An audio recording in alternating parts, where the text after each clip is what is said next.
तो natural vegetation and wild life, तो इस चैप्टर का बेसिक्स हम देख चुके हैं कि कहाँ कहाँ पे कैसे कैसे जंगल होते हैं, और हम ये भी देख चुके हैं कि कौन कौन से अलग अलग फैक्टर्स डिटरमाइन करते हैं कि किस जगह पे कैसे टाइप के जंगल हैं।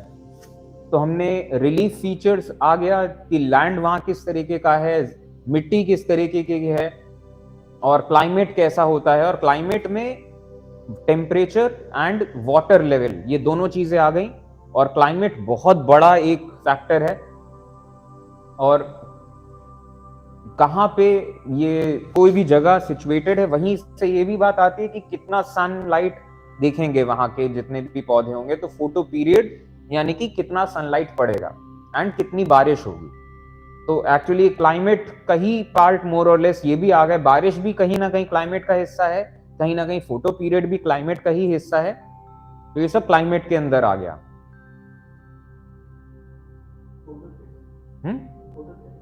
फोटो पीरियड, कितनी देर सनलाइट पड़ती है। तो जैसे कि हम देख रहे हैं कि इक्वेटोरियल इलाके में कहीं ज्यादा सनलाइट होती है, तो जो सबसे बड़े पेड़ होंगे वो इक्वेटोरियल एरिया में होंगे, और जबकि आर्कटिक एरिया में या फिर इधर की तरफ अगर आप चले जाएं तो वहां पे बहुत कम सनलाइट रहेगी, तो जिसके नतीजे में पेड़ भी इतने बड़े नहीं हो पाएंगे। तो फोटो पीरियड, और ये डिपेंड करता है कि किस लैटिट्यूड पे कोई मतलब कोई भी जगह या कोई भी जंगल किस लैटिट्यूड पे है अर्थ के सेंस में, और किसी लैटिट्यूड में है तो वहां पे कितनी ऊंचाई पे है, ठीक है, और क्या सीजन चल रहा है और ड्यूरेशन ऑफ द डे क्या है, इस पे डिपेंड करता है फोटो पीरियड। तो अब यहां से हमें डिस्कस करना है ट्रॉपिकल एवरग्रीन फॉरेस्ट से करते हैं। तो ट्रॉपिकल एवरग्रीन फॉरेस्ट ये वो फॉरेस्ट है जो कि इक्वेटोरियल एरिया में पाए जाते हैं। इसमें वर्ल्ड मैप, तो ट्रॉपिकल एवरग्रीन क्लाइमेट चैप्टर में हम ये सब देख चुके हैं कि कहाँ आईटीसीजी होता है, कहाँ सबसे ज्यादा बारिश होती है, और जहां सबसे ज्यादा बारिश होती है वहीं पे ट्रॉपिकल एवरग्रीन फॉरेस्ट होंगे। तो अभी वर्ल्ड मैप नहीं है, तो अभी ऐसे ही समझ लीजिए। तो ये वो जंगल हैं जो कि पाए जाते हैं ऐसी जगहों में जहां बहुत ज्यादा हैवी रेनफॉल होता है। जैसे कि अब हिंदुस्तान के सेंस में हम देखें तो जो वेस्टर्न घाट्स का इलाका है, जो windward sides of western Ghats, ये पूरा इलाका, और जितने भी आइलैंड ग्रुप्स हैं, लक्षद्वीप, अंडमान निकोबार, ये सब, एंड जो अपर parts of Assam and Tamil Nadu coast, ये असम के इधर वाले कोस्ट एंड थोड़ा सा यहाँ तमिलनाडु कोस्ट, तो ये वो इलाके हैं जहां पे ट्रॉपिकल एवरग्रीन फॉरेस्ट पाए जाते हैं। ट्रॉपिकल एवरग्रीन और ये सब चीजें हम तो देख ही चुके हैं कि क्या होते हैं, ये कैसे होते हैं। तो ट्रॉपिकल एवरग्रीन फॉरेस्ट के बारे में थोड़ा सा और चीजें देखना शुरू करते हैं। तो ये ऐसी जगहों में पाए जाते हैं जहां पे 200 सेंटीमीटर से ज्यादा बारिश होती है, और 200 सेंटीमीटर से ज्यादा बारिश आने की पानी की कोई कमी नहीं है, और ये इक्वेटोरियल इलाकों में कहीं ना कहीं पाए जाते हैं, या जहां पे बहुत ही ज्यादा बारिश हो और गर्मी भी चाहिए इनको। तो इस वजह से इन पे टेम्परेचर की कोई मतलब दिक्कत नहीं है, पानी की कोई दिक्कत नहीं है। तो ये बहुत ऊंचे पेड़ होते हैं, तो इनकी हाइट 60 मीटर तक हो सकती है या इससे ज्यादा भी हो सकती है। और ये तो हमने डिस्कस किया ही था कि ट्रॉपिकल एवरग्रीन फॉरेस्ट ये होते हैं कि इतने घने जंगल होते हैं ये, कि अगर आप ट्रॉपिकल एवरग्रीन फॉरेस्ट में आमतौर पे देखें, जैसे ये फोटोग्राफ आप देख रहे हैं, तो आपको जमीन जल्दी दिखाई नहीं देगी यहाँ पे, क्योंकि इतने घास फूस यहाँ उगी होगी, इतना पानी बरसता है और गर्मी है कि घास बहुत ज्यादा रहेगी, घास और झाड़ियां।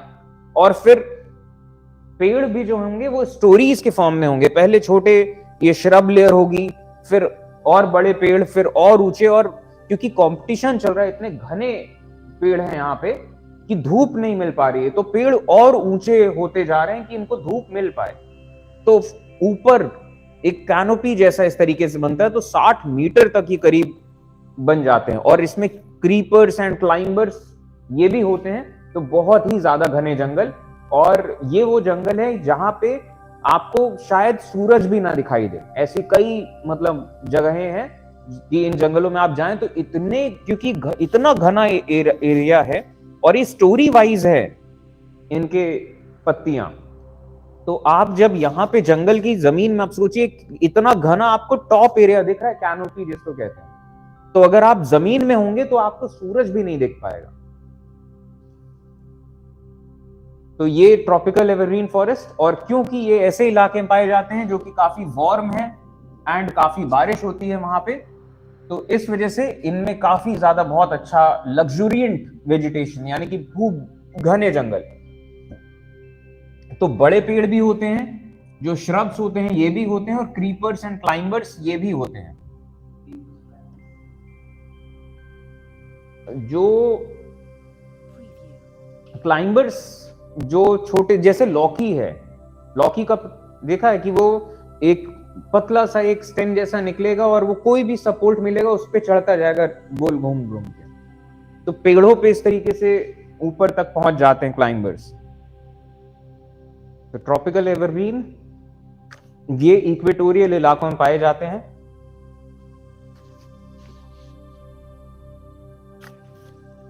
तो ये रहा इक्वेटर, और आईटीसीजी का मेन रेस्ट एरिया यही है, और आईटीसीजी ऊपर की तरफ जाएगा फिर नीचे की तरफ जाएगा, तो जितने ये सब इक्वेटोरियल इलाकों में ही पाए जाते हैं। और इधर के हिंदुस्तान में जैसे हम देखते हैं जो जो इलाके जहां खूब बारिश होती है और गर्मी तो होती ही है हिंदुस्तान में, तो इनकी वजह से पाए जाते हैं ये ट्रॉपिकल एवरग्रीन।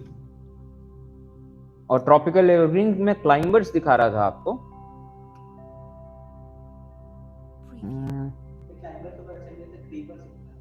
वो दोनों मोरले से एक ही चीज को कहता है, कोई अलग चीज नहीं है। तो ये जैसे आप देख पाएंगे कि इतने घने जंगल हैं ट्रॉपिकल एवरग्रीन।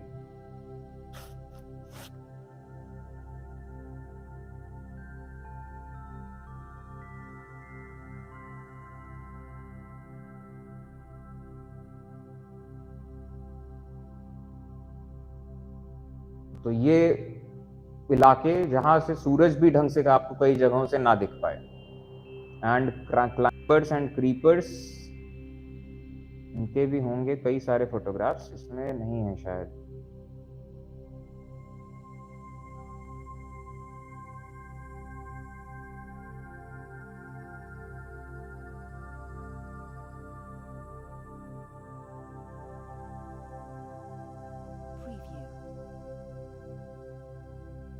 खैर चलिए आगे आएगा इसमें।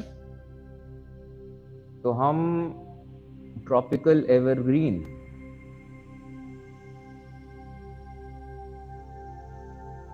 तो यहाँ पे ट्रीज, श्रब्स एंड क्रीपर्स ये पाए जाते हैं, और मल्टी लेयर्ड स्ट्रक्चर है।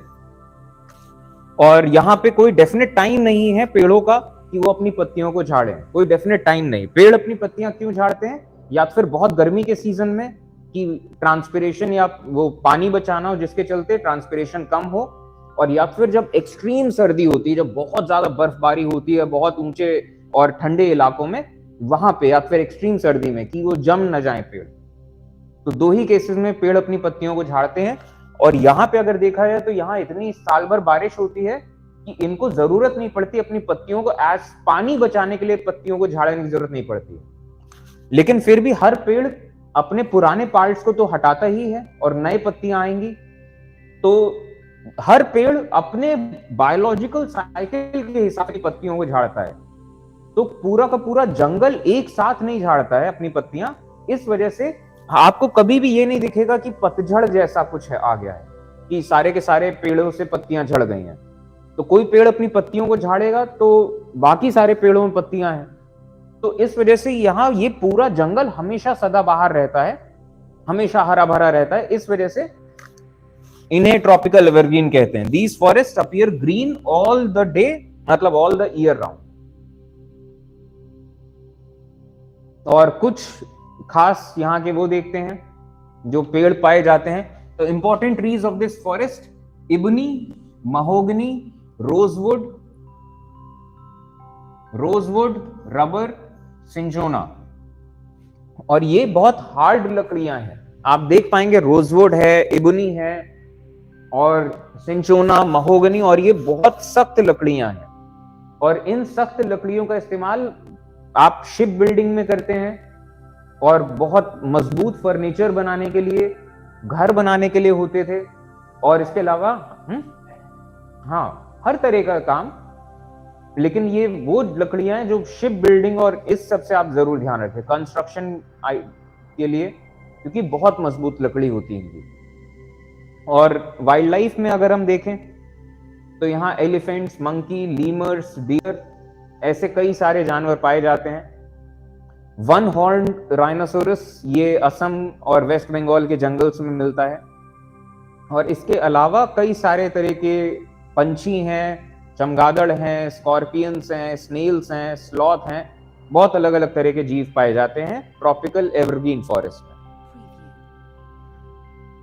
ठीक है, तो ये रहा ट्रॉपिकल एवरग्रीन और इसके कुछ और फोटोग्राफ्स।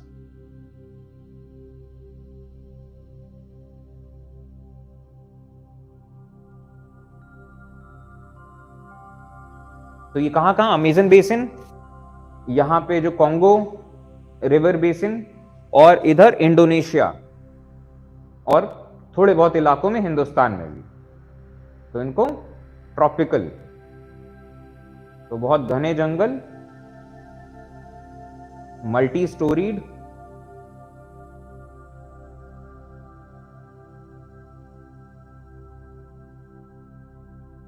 रोजवुड, शीशम, इबोनी, महोगनी। इबोनी को देखिए ब्लैक वुड कहा जाता है, बिल्कुल ब्लैक है अंदर से। रेड वुड, ब्लैक वुड,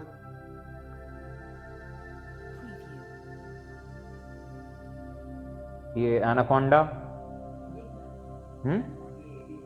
क्या? हाँ,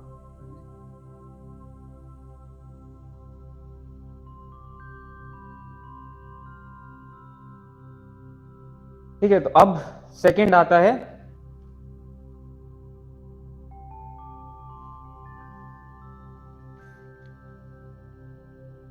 ट्रॉपिकल एवरग्रीन के बाद अब आता है tropical deciduous, second type of forest.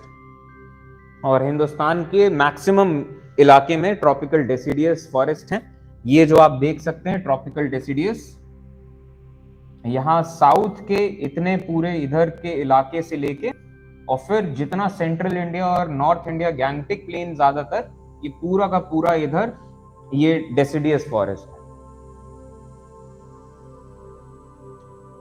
और डेसिडियस का मतलब ये वो पेड़ हैं जो कि साल में एक बार अपनी पत्तियों को झाड़ देते हैं, और सारे के सारे पेड़ एक बार में झाड़ते हैं जब बहुत ज्यादा गर्मी का टाइम होता है। तो इस वजह से इनको नाम पड़ा डेसिडियर, का मतलब झाड़ देना, तो वहां से नाम पड़ा डेसिडियस। तो ये ऐसे इलाकों में पाए जाते हैं। ये तो पहली चीज तो ये कि सबसे ज्यादा वाइड स्प्रेड फॉरेस्ट हिंदुस्तान में ये हैं। इनको मॉनसून फॉरेस्ट भी कहा जाता है। और मॉनसून फॉरेस्ट क्यों कहते हैं बताइए? संतोष पूछते हैं कि ट्रॉपिकल एवरग्रीन फॉरेस्ट ह्यूमंस के रहने के लिए सूटेबल हैं। तो एवरग्रीन फॉरेस्ट बहुत ज्यादा घने हैं, वहां वैसे ह्यूमंस मतलब आदिवासी लोग तो रहते ही हैं, बहुत सारी जनजातियां, बहुत सारे ट्राइबल्स रहते हैं। तो सारा का सारा दुनिया का ट्राइबल्स जंगलों में ही रहता है। और ट्रॉपिकल एवरग्रीन फॉरेस्ट ये तो बहुत ही अच्छा है उनके लिए रहने के लिए, क्योंकि यहाँ पे इनको लकड़ी खूब मिल जाती है, तमाम तरह की मेडिसिनल प्लांट्स मिल जाते हैं, पानी बहुत है। हाँ, तो खतरा तो है। तो being a Hunter gatherer type of life, तो उसमें ये खतरा तो है। तो देखिए हर चीज से कुछ पॉजिटिव्स हैं, कुछ नेगेटिव्स हैं। सवाल ये था कि क्या रहने लायक हैं? तो रहने लायक हैं, ट्राइबल्स रहते हैं। और एक जमाना था जब पूरी दुनिया में, खैर ये स्पेसिफिक सवाल ट्रॉपिकल एवरग्रीन के लिए है, तो ट्रॉपिकल एवरग्रीन रहने लायक है, पूरी दुनिया में रहते हैं। अब हिंदुस्तान में भी ये जो वेस्टर्न घाट्स के इलाके हैं, यहाँ पे जो हैं, यहाँ सब लोग रहते ही हैं। बस ये है कि आप वैसे टाइप का शहर के सेंस में आप सोचें कि छोटा सा कस्बा जैसे बनाओ, तो वो सब अलाउड भी नहीं है और दिक्कत तो है उसके हिसाब से। तो खैर ये इनको मॉनसून फॉरेस्ट कहते हैं, क्योंकि मॉनसून की बारिशें, ये देखिए सर्दी के टाइम में तो बहुत ज्यादा बारिश नहीं होनी। ये सब पेड़ जंगल क्यों बन पाए हैं? क्योंकि मॉनसून बारिश लेके आता है, इस वजह से मॉनसून फॉरेस्ट। और ज्यादातर इलाके में यही है डेसिडियस फॉरेस्ट। तो हिंदुस्तान में इन्हें मॉनसून फॉरेस्ट कहते हैं, डिपेंडेंट ऑन मॉनसून्स। एंड ये स्प्रेड करते हैं रीजन कहां पे? रेनफॉल बिटवीन 200 सेंटीमीटर्स एंड ये 70 सेंटीमीटर्स। ट्रॉपिकल एवरग्रीन का लेवल था 200 सेंटीमीटर से ज्यादा, और ये क्या है 70 से 200। ये जो फॉरेस्ट है ये शेड करते हैं अपनी leaves for about 6 to 8 weeks in dry summers. गर्मियों के टाइम में 1.5 से 2 महीने का टाइम होता है जब ये अपनी पत्तियों को झाड़ते हैं। और on the basis of availability of water कि इन जंगलों में कितना पानी है, इनको फर्दर डिवाइड किया गया है into moist and dry deciduous. तो मॉइस्ट डेसिडियस को अगर हम देखें तो ऑब्वियसली मॉइस्ट का मतलब थोड़ा ज्यादा पानी, और पानी की रेंज क्या है इसमें 70 से 200। तो ये जो 100 से 200 वाला जो ब्रैकेट है इसको हम कहेंगे मॉइस्ट डेसिडियस, ये जैसा आपको दिख रहा है। और जहां पे थोड़ा और कम बारिश है वहां पे थोड़ा, यहां पे आप देख पाएंगे कि काफी इधर जमीन में भी काफी घास फूस पत्तियां बिल्कुल घना सा है, तो मॉइस्ट डेसिडियस।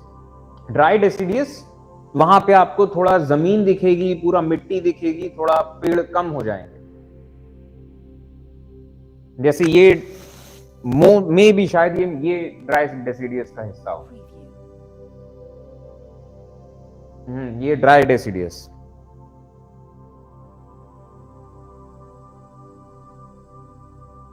तो ये कहां कहां है? On the eastern parts of the country. तो नॉर्थ ईस्टर्न स्टेट्स वहां पे हैं, along with the foothills of the Himalayas, Jharkhand, west Bengal, west Orissa, Chhattisgarh और eastern slopes of western Ghats. तो इन सब जगहों में मोस्ट ऑफ द इंडिया कि आप इधर से लेके उधर तक पूरा देख सकते हैं। तो ट्रॉपिकल मॉइस्ट डेसिडियस, यहां पे ये डिफरेंस देखिए, ये रहा ट्रॉपिकल मॉइस्ट डेसिडियस। ये जो हल्का सा ये वाला जो ग्रीन आपको दिख रहा है, ये इधर के इलाकों में फिर भी थोड़ा सा कंपैरेटिवली ज्यादा बारिश है। और जो ड्राई डेसिडियस है वो इधर जितना ये पूरा बड़ा सा इलाका, ये ड्राई डेसिडियस में आ गया। और ये जो राजस्थान वाला इलाका है ये ट्रॉपिकल थॉर्नी वेजिटेशन में है, यानी कि डेजर्ट वेजिटेशन। तो अब यहां पे देखते हैं कि पेड़ कौन कौन से पाए जाते हैं।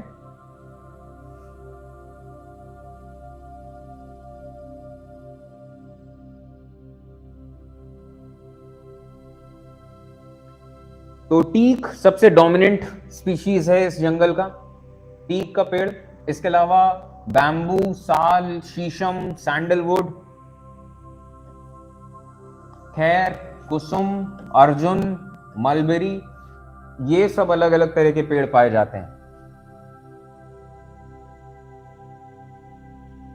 तो सैंडलवुड चंदन जिसको हम कहेंगे, मलबेरी, कुसुम,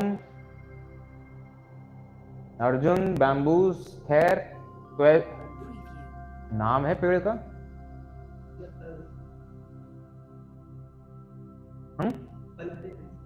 होते फल तो होते ही हैं, एंजियोस्पर्म्स वाले जितने पेड़ हैं। तो खैर अब आगे आते हैं। ये ड्राई डेसिडियस फॉरेस्ट पे अगर देखें तो ये उन एरियाज में जहां 100 से 70 से 100 के बीच में है ड्राई डेसिडियस। और ये कहां कहां पे? Parts of peninsular plateau and plains of Bihar and UP. थोड़ा सा पेनिनसुलर प्लेट्यू एंड इधर plains of UP Bihar, dry deciduous. तो खैर डेसिडियस के बारे में बात करें तो यहां पे देयर आर ओपन स्ट्रेचेस जहां पे टीक, साल, पीपल या नीम उगते हैं। और a large part of this region has been cleared for cultivation. Deciduous forest का बहुत बड़ा हिस्सा काटा जा चुका है कल्टीवेशन करने के लिए, और कुछ पार्ट यूज किया जाता है फॉर ग्रेजिंग, जानवरों को चराना। कुछ common animals, lion, tiger, pig, deer, elephant, और इसके अलावा बहुत तरह की लिजर्ड्स, स्नेक्स, टॉर्टॉइस, नॉर्मली जो जानवर हिंदुस्तान में जैसे पाए जाते हैं। हाँ, बहुत पाते हैं। तो ट्रॉपिकल डेसिडियस, तो डेसिडियस जहां पे पानी है अच्छा खासा है, बहुत ज्यादा हो गया तो एवरग्रीन जैसे जंगल होने लग जाएंगे। एवरग्रीन से कम है लेकिन अच्छा खासा है, और थोड़े गर्म इलाके हैं, ठीक ठाक टेम्परेचर, ठीक ठाक पानी, और कम से कम एक सीजन में तो खूब बारिश होनी ही चाहिए। तो आप देखें यहां से आईटीसीजी जैसे गया है इक्वेटर एंड आईटीसीजी। तो जहां जहां पे इधर तो एवरग्रीन हो गए, और इसी के इर्द गिर्द जहां पे आईटीसीजी इधर की तरफ शिफ्ट होगा या फिर इधर की तरफ शिफ्ट होगा, वहां पे बारिश लेता हुआ जाएगा, कम से कम एक सीजन में तो लेता हुआ जाएगा। कि सर्दियों के टाइम में साउथ की तरफ आईटीसीजी, तो एक सीजन बारिश वहां लेके गया, तो इधर एवरग्रीन के इधर की तरफ डेसिडियस, फिर ऊपर गया तो एवरग्रीन के इधर डेसिडियस। ठीक है, याद करने में कोई ऐसा अब दिक्कत नहीं होगा। तो यहां पे ब्राजील के डेसिडियस हैं, हाँ, जहां पे बारिश के सेंस में, तो ये ब्राजील के डेसिडियस हैं। इसके बाद आईटीसीजी जब यहां से ऊपर की तरफ जाता है, तो ये पूरा इतना पोर्शन कवर करते हुए सेंट्रल अमेरिका, यहाँ के डेसिडियस, फिर ये अफ्रीका के कॉन्गो रीजन के ऊपर नीचे ये अफ्रीका का डेसिडियस, हिंदुस्तान का डेसिडियस आईटीसीजी आता है यहां से और फिर यहां तक जाता है करीब, तो हिंदुस्तान का भी डेसिडियस है, चाइना का भी इधर डेसिडियस है, और यहाँ ऑस्ट्रेलिया का नॉर्दर्न टिप, जहां जहां आईटीसीजी पहुंचा है उसने वेव मारी है। तो नीम, इनका हार्डवुड, ये भी यहाँ पे भी काफी अच्छी लकड़ी वाली चीजें हैं। एवरग्रीन एंड डेसिडियस दोनों बहुत अच्छी लकड़ी है, और हिंदुस्तान में जैसे फर्नीचर्स के लिए सबसे ज्यादा यूज ये टीक, साल, शीशम, इन्हीं लकड़ियों का यूज किया जाता है।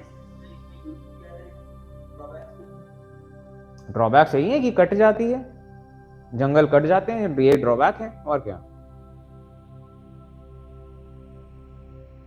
और ये नॉर्मल जो जानवर हिंदुस्तान में पाए जाते हैं, डेसिडियस फॉरेस्ट, यहाँ पे आप देख पाएंगे थोड़ा थोड़ा सा जमीन आपको दिखेगी, सूरज आपको दिखेगा। एवरग्रीन में क्या था, बस आपको रोशनी आती दिखेगी, आप सूरज नहीं देख पाएंगे, इतना घना है, सूरज नहीं दिखेगा। हाँ, बस आपको वो रोशनी कहीं से आ रही है, छन छन के आ रही है, और इनफैक्ट कई बार तो वो भी नहीं आ रही है। कई कई जगह जैसे मैंने दिखाया था कि कई कई जगह तो अंधेरा अंधेरा जैसा होने लग जा रहा है, क्योंकि जहां पे पेड़ के बड़े पेड़ के आसपास आ गए तो वो अंधेरा जैसा होने लगेगा। ये डेसिडियस खुले खुले से जमीन भी दिख रही है, सूरज भी दिख रहा है।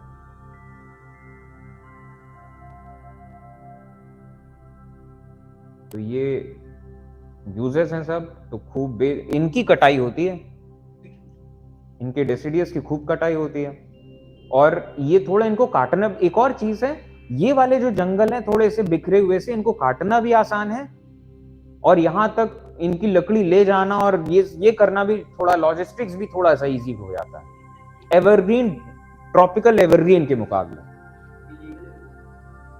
इलीगल के सेंस में देखिए, सरकार के लिए सब लीगल है, क्योंकि पूरा देश की हर चीज पे क्लेम सरकार का है। ठीक है, तो सरकार के लिए तो सब लीगल है, सरकार चाहे जो भी करे देश में, तो ये सरकार जो कटवाती है वो तो है ही है, और बाकी तो रिजर्व फॉरेस्ट से तो काटना बिल्कुल इलीगल है। डेसिडियस के कुछ इलाके जहां पे ओपन है कि आप, जो लोग ट्राइबल्स हैं वो आसपास के जंगलों से काटते ही हैं लकड़ी, हाँ, लेकिन रिजर्व फॉरेस्ट में तो पूरा इलीगल है, वहां तो कुछ नहीं, वहां तो सिर्फ सरकार ही काट सकती है, वहां पे मनाही है, और जो ट्राइबल्स रह रहे हैं अंदर वो तो उनकी बात अलग है। तो खैर, ये रहा ट्रॉपिकल डेसिडियस। अब आते हैं थर्ड टाइप, कि पानी थोड़ा सा और कम हुआ है, और अभी हम प्लेन्स में ही चल रहे हैं, कि ज्यादा पानी, कम पानी, अब और भी कम पानी की तरफ जा रहे हैं, लेकिन प्लेन्स में ही हैं। अभी हम समंदर की तरफ नहीं गए हैं, हम अभी पहाड़ की तरफ नहीं गए। तो अब थर्ड टाइप प्लेन्स में ये थॉर्न फॉरेस्ट या स्क्रब्स। तो ऑब्वियसली ये ऐसे इलाकों में पाए जाते हैं जहां रेनफॉल 70 सेंटीमीटर से भी कम होती है, और यहाँ पे थॉर्नी ट्रीज एंड बुशेस होते हैं। अब जब रेनफॉल इतनी कम है, इतनी कम बारिश हो रही है, और सूरज मतलब अच्छा खासा फोटो पीरियड भी है, तो इनको पानी बचाना है। ये एक सीजन में अपनी पत्तियां झाड़ दें उससे काम नहीं चलेगा, इनको मॉडिफिकेशंस, यहां पे इस इलाके में जो पेड़ उगे उन्होंने अपनी पत्तियां छोटी ही रखी कि ट्रांसपिरेशन कम से कम हो पाए।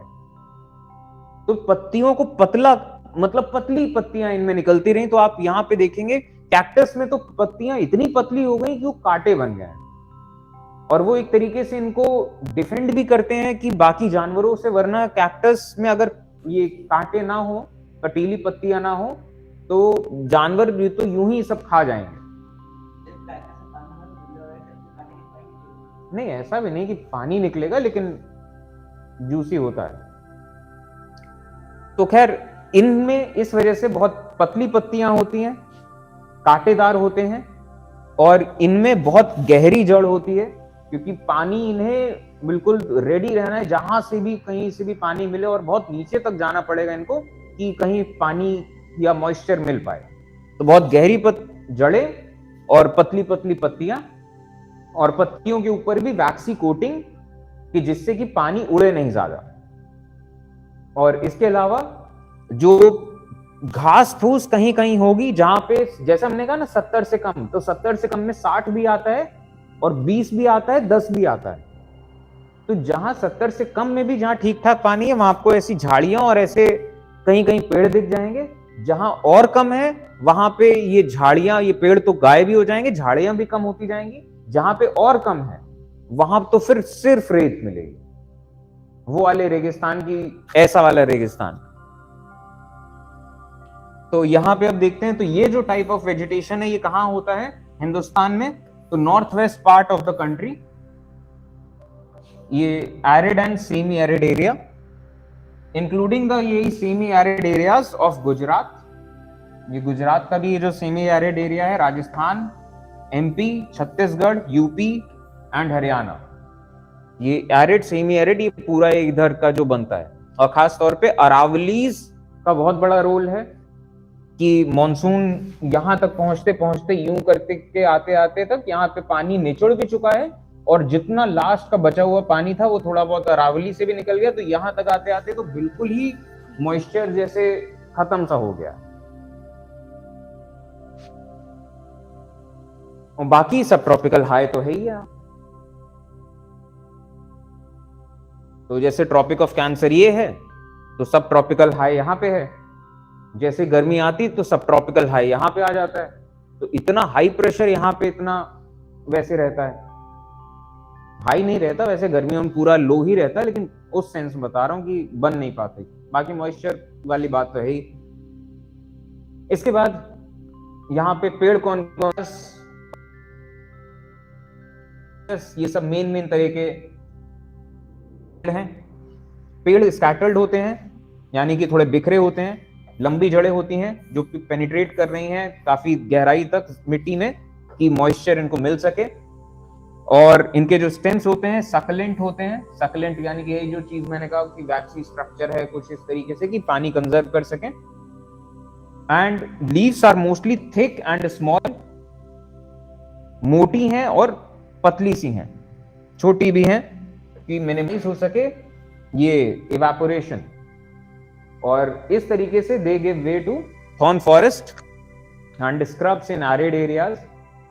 जानवर देखें तो मेन एनिमल्स तो चूहे हैं, माइस हैं, rabbits, fox, wolf, tiger, lion, wild ass, horses, camels, और ऑब्वियसली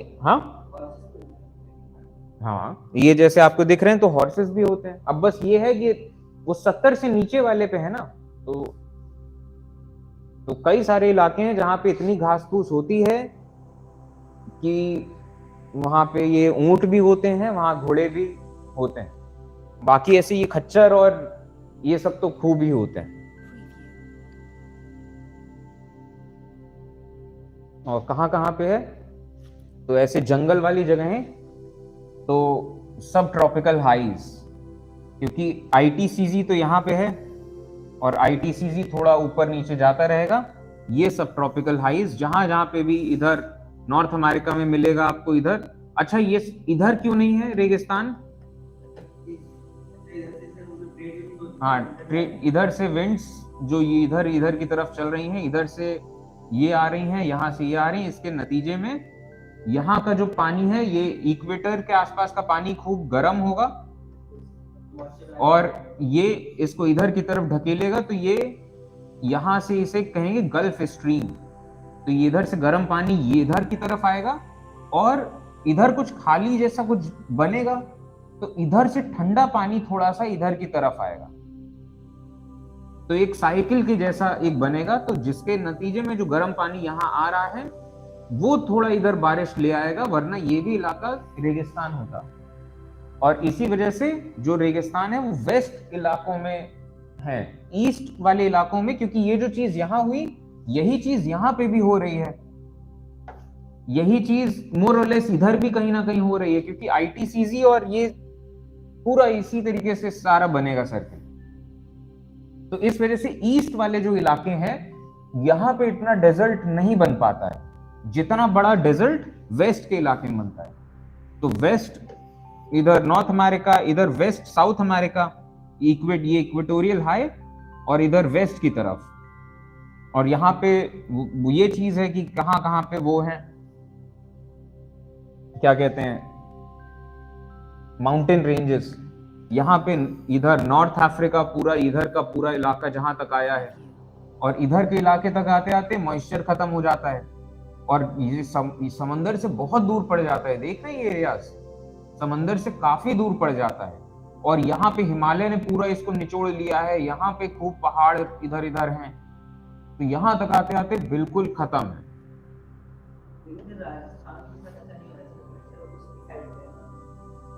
सी साइड पे लेकिन हवाएं किस तरीके से जाती हैं और इधर से नहीं कैप्चर हो पाता, क्योंकि हवाएं जो इधर से इधर जाती भी हैं वो अरावली यूं पड़ते हैं, तो अरावली इधर की हवाओं का पानी रोक लेते हैं, और इधर की हवाओं का पानी वो इधर कुछ होता तो भले शायद कुछ बात बनती, लेकिन वो मॉनसून का डायरेक्शन ऐसा है ना कि वो एक डायरेक्शन में यूं करके इधर आता है और फिर दो ब्रांचेस ऐसे करके चलती हैं।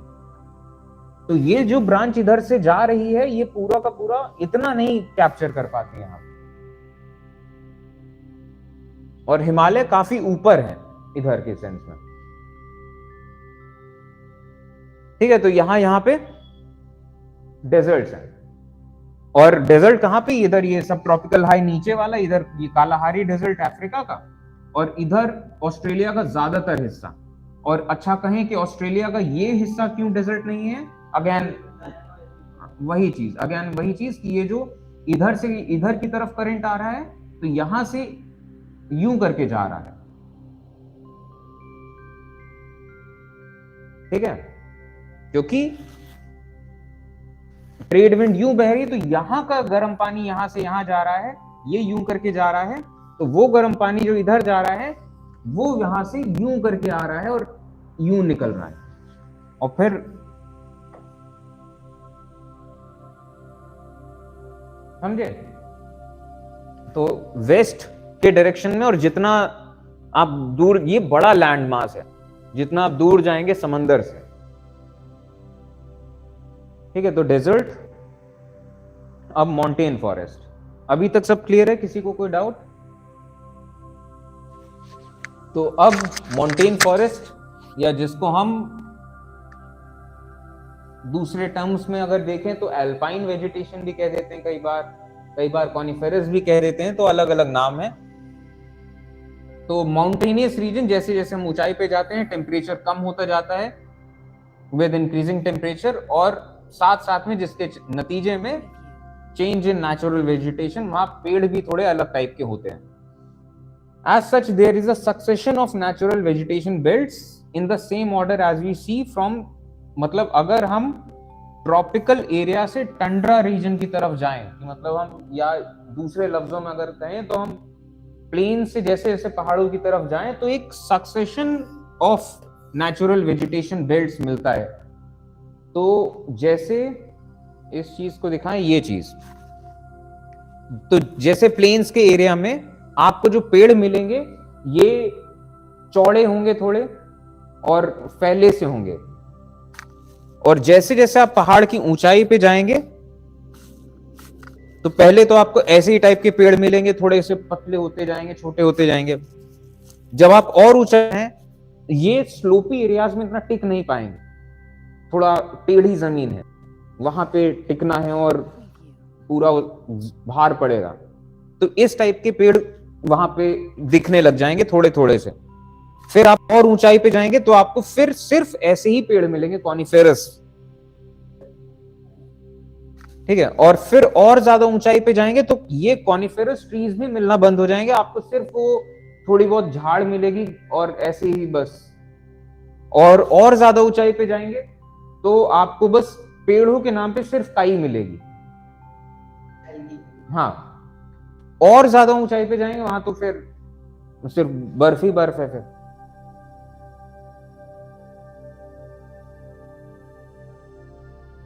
तो इस चीज के बारे में बोला गया है। तो इनको वेट टेम्परेट भी कहते हैं। दिस टाइप ऑफ वेजिटेट, ये forest are found between the height of 1000 metre से 2000 मीटर के बीच में। तो ये हो गया वेट टेम्परेट। और पहाड़ों पे टेम्परेचर कम रहता है तो पेड़ों से ट्रांसपिरेशन भी काफी कम होता है। तो इन पे अगर थोड़ा बारिश कम भी मिले तब भी ये वैसा वाला मतलब बिहेव नहीं करते कि बिल्कुल पानी कम है इस सेंस में। अच्छा खासा जब जंगल होते हैं ठीक ठाक जगहों में तो काफी घने हो जाते हैं। तो evergreen broad leaf trees such as oaks and chestnut ये प्रीडोमिनेट करते हैं। जो शुरुआती जो वेट टेम्परेट वाला इलाका है जो करीब 1000 से 2000 मीटर की ऊंचाई पे पड़ेगा, तो यहाँ पे हमें ब्रॉड लीफ थोड़ा चौड़ी पत्तियों वाले ऐसे बड़े पेड़ मिल जाएंगे। और फिर इसके बाद जैसे जैसे आप और ऊंचाई पे जाएंगे 1500 से 3000 मीटर तक जाते आते तो कॉनिफेरस ट्रीज आपको मिलने लगेंगे, जैसे पाइन, देवदार, silver fir, spruce, cheddar.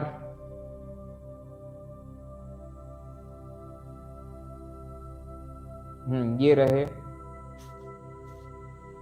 Coniferous trees, ये आप देख रहे हैं। तो इस चीज को जैसे मैं कह रहा हूं कि यहाँ पे अच्छे खासे ये भी घने हो जाते हैं। और फिर और ऊंचाई पे जाएंगे तो फिर ये पेड़ भी खत्म हो जाएंगे। फिर बस आपको बस थोड़ा बहुत झाड़ियां मिलेंगी। और ज्यादा ऊंचाई पे चले जाएंगे तो वहां आपको सिर्फ काई मिलेगी पेड़ पौधों के नाम पे।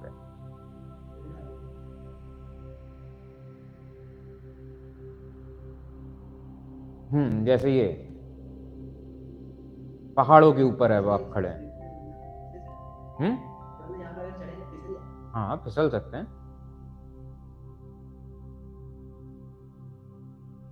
ठीक है। तो ये यहां से इस तरीके से कॉनिफेरस ट्रीज शुरू हो जाते हैं 1500 से 3000 मीटर के साथ ही। और ये कहां पे हैं? Mostly the southern slopes of Himalayas having high altitude in southern and north eastern India. यहां से आप देख पाएंगे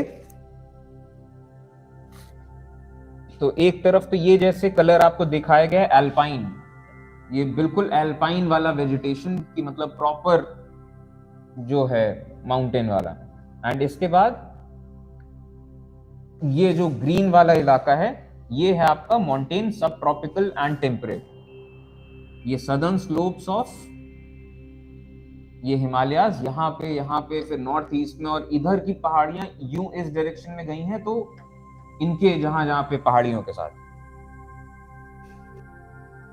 और हायर एलिवेशन में कहा गया है temperate grasslands are common. यहाँ बहुत ज्यादा ऐसे पेड़, बड़े पेड़ नहीं होते, ऐसे घास फूस वाले ऐसे ग्रास लैंड्स इनको टर्म दे दिया जाता है। और जब 3500 मीटर से भी ज्यादा ऊंचाई हो जाती है तो फिर इसे टर्म देते हैं एल्पाइन वेजिटेशन। तो एल्पाइन वेजिटेशन में फिर ये सब ऐसे वाले पेड़ आते हैं। और फिर ये स्क्रब्स दे मर्ज इनटू एल्पाइन ग्रासलैंड्स। और यहाँ पे ऐसे अब दुनिया में हर जगह लोग रहते हैं तो यहाँ पे जो ऐसे लोग रहे इनको कहा जाता है, वैसे तो मतलब इनके टर्म्स में जैसे पैस्टोरलिस्ट या नोमैडिक, या हिंदी में अगर आप कहें तो इनको जैसे हम जनजाति ये सब कहते हैं कि बहुत सारी जनजातियां रहती हैं और इनको अलग अलग टर्म्स यूज किए जाते रहते। तो गुज्जर्स, बाकरवाल्स ये कम्युनिटीज हैं, समुदाय हैं जो कि पैस्टोरलिस्ट। अब वैसे तो पूरी दुनिया ही एक जमाने में हंटर गैदरर थी, और जहां जहां कुछ कुछ इलाकों में जहां जहां ऐसे ग्रासलैंड सब पहाड़ी इलाके हैं, तो यहाँ पे लोग ये बहुत ज्यादा खेती होगी नहीं, और सर्दियों के टाइम पे तो बिल्कुल ही आप भूल जाइए। और ट्रक और ये सब चीजें आज के जमाने में है, रोड्स आज के जमाने में है, उस जमाने की दुनिया में आपको वहीं पे डिपेंडेंट रहना है। तो जानवरों के अलावा और ऑप्शन क्या है? तो पैस्टोरलिस्ट पूरी दुनिया में रहे, तो ये लोग कई समुदाय हैं जो आज भी पैस्टोरलिज्म का काम करते हैं। आएगा आएगा। बड़े जानवर यहाँ कम मिलते हैं, और बाकी तो फिर लेपर्ड और ये सब चलता रहता है। Gujjar nomadic tribes, Jammu Kashmir.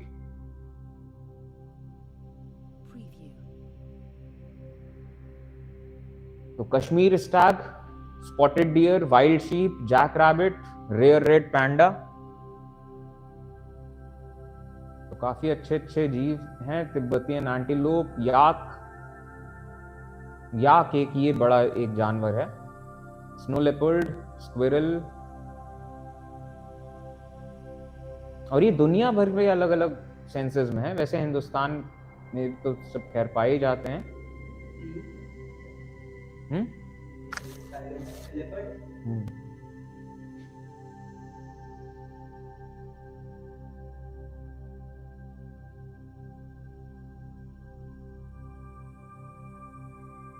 ठीक है, तो ये हो गया आपका माउंटेन वेजिटेशन। और इसके कुछ और फोटोग्राफ्स देखते हैं।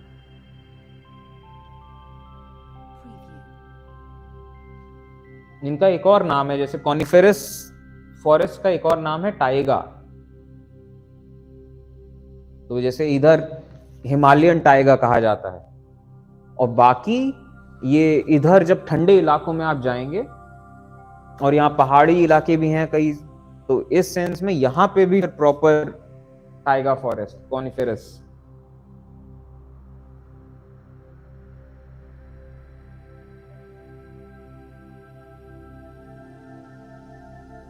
अच्छा, ये जो इलाके हैं यहाँ पे है सॉफ्ट वुड ज्यादा है।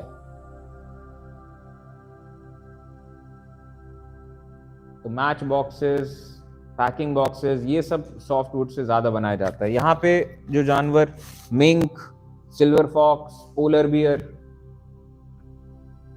चीड़ का पेड़ है, ये सब कॉनिफेरस है। कॉनिफेरस ये कोन्स बनाते हैं, इस तरीके से इनका रिप्रोडक्शन चलता है।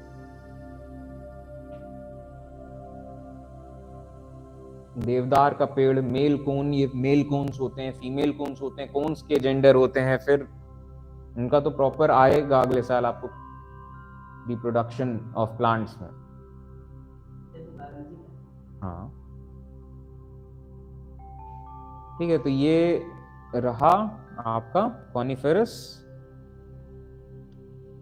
की तंद्रा। तो प्रॉपर वाला एक ठंडक वाला इलाका हो गया। मॉसेस, लाइकन्स, स्मॉल स्क्रब्स, और यहाँ के जानवर हैं ये सब।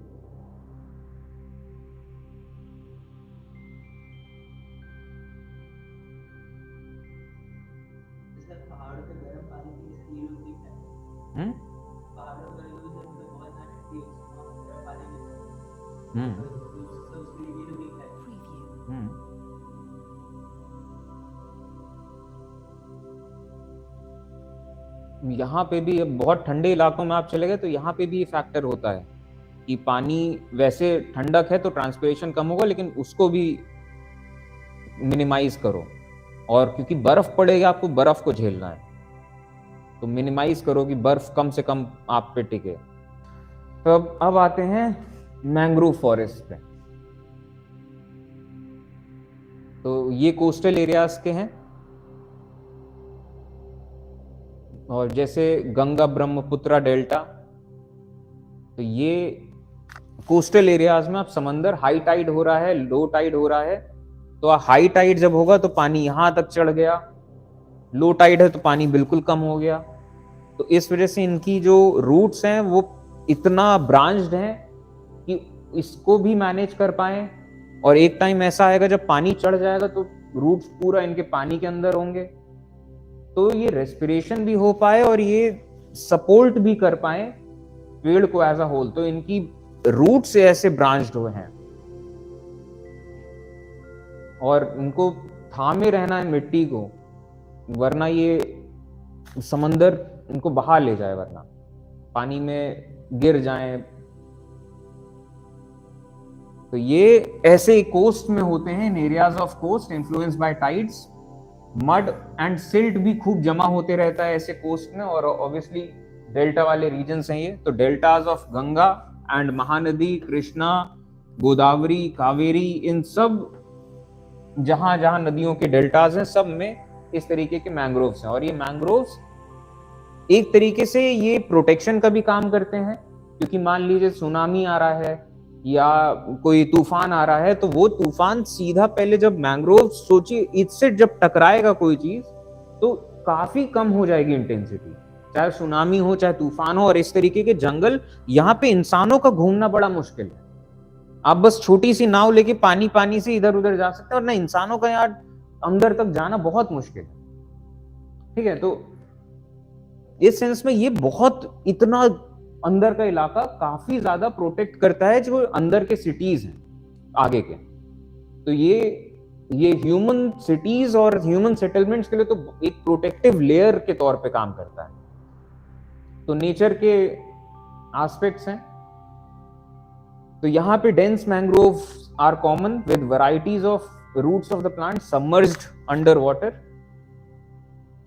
और इसके अलावा सुंदरी ट्रीज पाए जाते हैं जिनसे काफी अच्छा हार्ड टिम्बर मिल जाता है। इसके अलावा कई और तरह के पेड़ हैं, पाम, कोकोनट, क्यूरा, अगर, ऐसे कई सारे। टिम्बर यानी कि वुड, लकड़ी। कभी नहीं सुना कि वुड को टिम्बर बोला गया हो? कभी नहीं सुना? आप इतने सारे जगह जगह आपने कभी ये नहीं देखा टिम्बर स्टोर?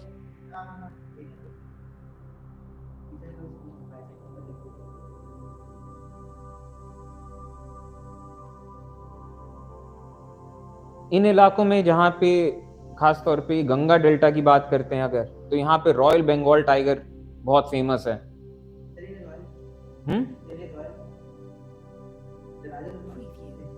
रॉयल के सेंस में देखिए, जानवरों की, शेरों की अलग अलग ब्रीड्स हैं, तो ये काफी बड़े साइज के हैं। थोड़ा गोल्डन तो खैर होते ही हैं, लेकिन ब्यूटी के एस्पेक्ट में इनको रॉयल ये नाम दिया गया इनके स्पीशीज को, और फिर नाम बन गया तो रॉयल बंगाल टाइगर। तो टर्टल्स, क्रोकोडाइल्स, घड़ियाल, स्नेक्स, ये सब अलग अलग जीव यहाँ पाए जाते हैं। तो यहाँ से हमारा खैर यहाँ खत्म होता है तो मैंग्रोव फॉरेस्ट। अब यहाँ से शुरू होता है वाइल्ड लाइफ का पोर्शन, जिसको हम करते हैं कल। आज कोई डाउट हो कुछ पूछिए, बताइए।